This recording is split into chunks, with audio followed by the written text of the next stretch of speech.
Al Ain. That's okay. Let's say between Dubai, Abu Dhabi, and Al Ain, I've seen farms in the desert, as in deep in the desert. If you go to the mall in Abu Dhabi now, they have some tomatoes that are as big as my hand. In fact, you will prefer them to the ones that are imported. They tell you this is UAE. They label it UAE. They are so proud of it. All right, that is in a desert. When it rains in the UAE, we people practically celebrate it. In fact, it will make it to the news. And people see, I do wonder, how did their forefathers, how did they sustain, how did they manage in that kind of environment? I mean, if you spend, there are places, if you spend, there are places and time, if you spend 30, 40 minutes outside in the sun, you might collapse.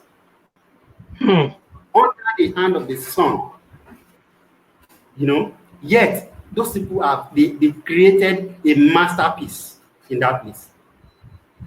All right, I've seen in India where local farmers, they don't get rain as much too. So when they get rain, they plant their own local irrigation. Local irrigation that is backed by science, that is backed by research.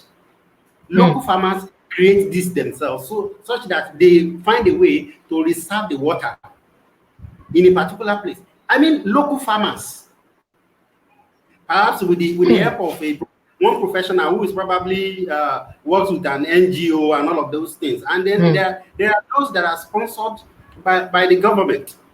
All right. So I'm just wondering, and I'm worried about Nigeria, when we have so much resources, we have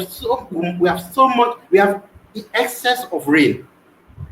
You know, we have vast land. If you throw, I used to say to some people in the UAE that if you put a seed of beans inside your wardrobe in Nigeria and leave it there, it will grow, it will germinate. It will germinate. Yet this is the kind of country that we are today. You know, it saddens my heart, honestly. It's painful. And when I see Nigerians, when you try to talk to them and they're saying, oh, Nigeria will be good, let us have faith, you know, let us have hope, and then we pray that God will fix Nigeria. God does not fix countries. He has given us all that is needed for us to fix our own country to our taste. The way India is built is different from the way UAE is built. The way America is built is different from the way China is built. So people develop their own design and say, okay, this is the kind of environment that we want to live in, and they built it as such. You see cows on the street in an average Indian city or town, because it has to do with their religion and they don't care. Even it's an headache for me, because I don't think it is normal. You see squirrels on the street. In my university, you see squirrels, you see monkeys running around, and I'm wondering, and the mentality of Nigeria do come to me that how can these people allow this thing? They should be meat. You understand? So anyway, if Michael, you want to make some contribution now, because I have one final question for Tunde before we go. Quickly before Michael, can I just say something on that? Okay, please do. When we are talking about planning, we are talking about a kind of code hello? that a particular society have come together to define for themselves that this is the way we want to be. Let me quickly give you two examples. Let me give you an example of South Africa. In the post-apartheid, or before the apartheid, within the apartheid era, Mandela saw a kind of society that doesn't reflect who they are, and he was not only fighting to fix that society, he was not only fighting to make sure that they have a kind of code that will reflect who they are. They have to suspend their constitution. They have to factor in all the stakeholders, all the tribe that make that entity called Republic of South Africa. They go as far as giving themselves a new anthem. They plan their land. If you are black, this is your side. If you are white, this is your side. If you have this means, you can get house here. If you have this means, you can get.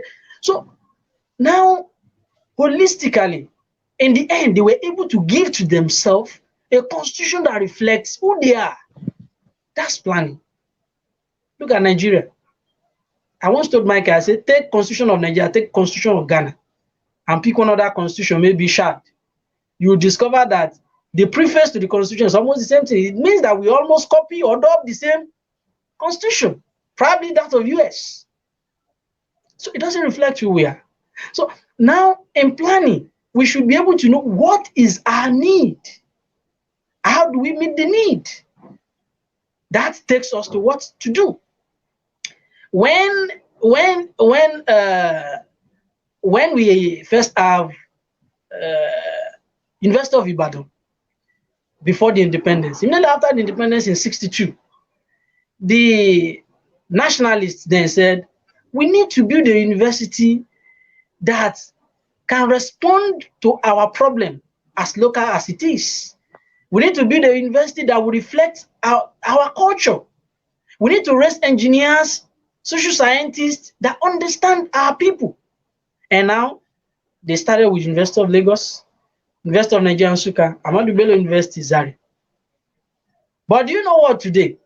These universities are not even pursuing the purpose why they are created again. So it is a problem that in the desert we have green grasses, but in the tropics where we have abundance of rain almost all throughout the year, we suffered food shortage. It's foolishness.